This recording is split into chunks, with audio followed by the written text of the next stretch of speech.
motherfucking 3. You niggas can't fuck with the M.O.B. 1, 2, motherfucking 3. You niggas can't fuck with the M.O.B.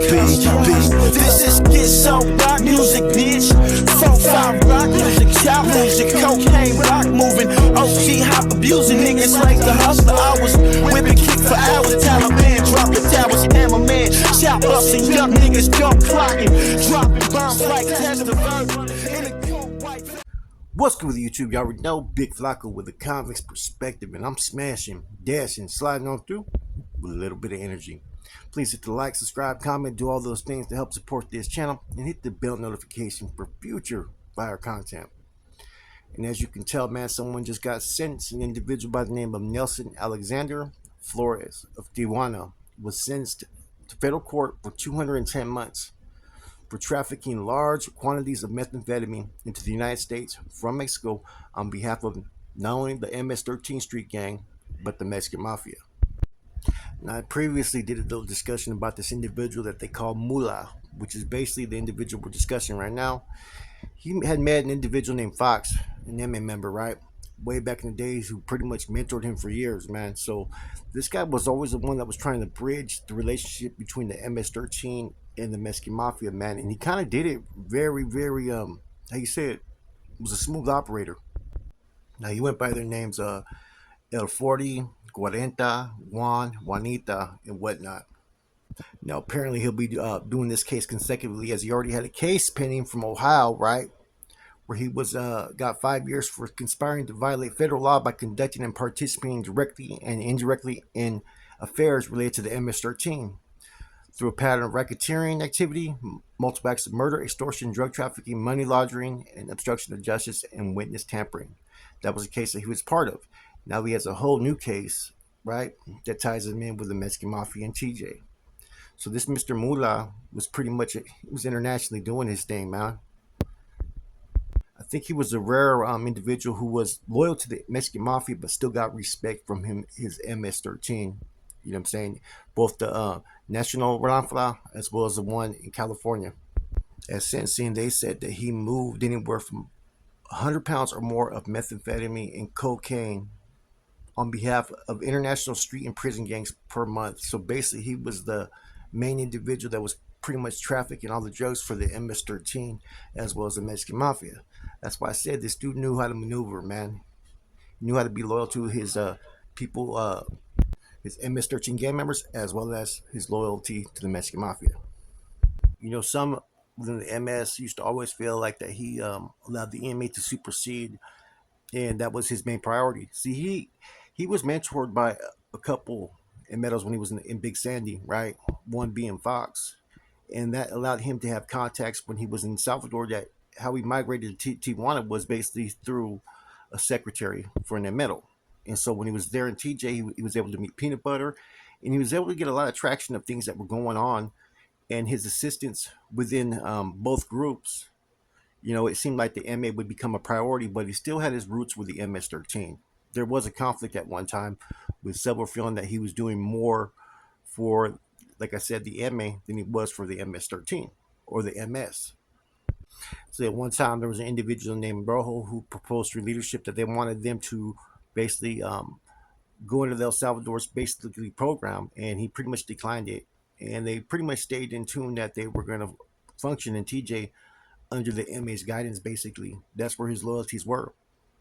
So in any event, he did do a lot of things to open, like I said, a pipeline to all areas, you know, Ohio, South Carolina, Virginia, Arkansas, as well as avenues for other metals. So he was one of the, you know, like I said, he was one of the biggest probably assets that both gangs had at this time, because the things that he was able to do and the connections that he had and the respect that he had.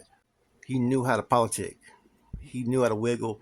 He knew how to pretty much even keep those that are originally from his barrio, which I think was a hood, Parkview Locals in LA, which is a branch of the MS-13, I believe. You know, he would send money to leadership over there. So he used to know how to wet everybody's beaks, make them happy, while at the same time conducting business, man.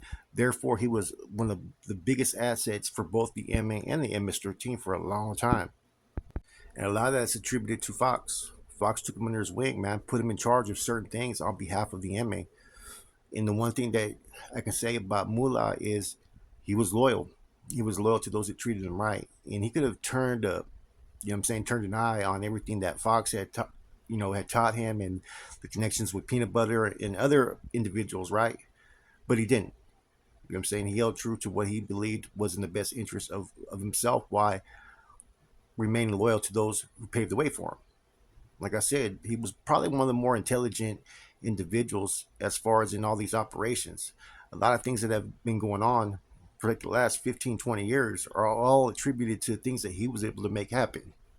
Anyways, the headlines when you read the papers, they say, oh, known MS13 and Mexican mafia leader. Yeah, he was definitely a leader. He was able to get shit done, and therefore all those who are considered powerful individuals within both these groups relied upon him. They kind of leaned upon him to make sure that shit got done, and he got shit done. Like I said, man, picture like a group of carnales arguing over someone like at a prison or on the streets if they want to have work for them when they get out to the streets, right? This is someone of that nature, but on a fucking greater scale of things, man. Like, he was the one getting the shit done. He was the one getting the product over. Like they said, 50 to 60 kilos a month were sent throughout the United States. Now, this is all allegations, right? Like I said, allegedly, he was sending out 50 to 60 shipments of kilos out every fucking month to different locations, and basically was the pipeline for not only the MS13 and MA, but also other groups as well. It wasn't like he didn't have any conflict. Yeah, he had definitely created some enemies, but every situation he maneuvered right, and he made the right decisions, and he eventually came out on top. What I find interesting about him, though, is like he was living like a double life. He was protecting and sheltering those that were MS13 while they came to TJ. They were trying to get across the border, or just trying to have some type of employment. But at the same time, he was also opening up those pipelines, man. And like I said, there's a reason why so many people do have respect for him. There's also a reason why a lot of people hate on this individual. I don't think some of the bosses at home were too, they said, weren't always too thrilled with his decision makings. But I think at the same token, they seen how beneficial he was as well, because he still maintained a lot of communications. Now, what's going to happen now that he's going to be hitting the feds in certain yards? I don't know. He was currently being held at a San Diego detention center, from my understanding. Once he hit the feds, I don't know where he's going to go. If they're going to put him with MS, or if they're going to put him, with the Sudanos and MA. I would have to presume the Sudanos and MA, but he is the one individual that you probably could put out there with the MS, and he could probably bridge that gap, man. With the conflict that they've been having like the last 10 to 20 years that's been off and on, he's probably the one individual that could probably bring back some peace. With that said, it's your boy Flacco, Convict's Perspective. I'm gone. Block movement, MOB, I'm stamped approved. If you want the static, about to let this beast loose. Picking up work, kickstands in the birdie, pushing leave-it-outs of Chris, breaking down the wide girly. Workers for the team, running out of product early.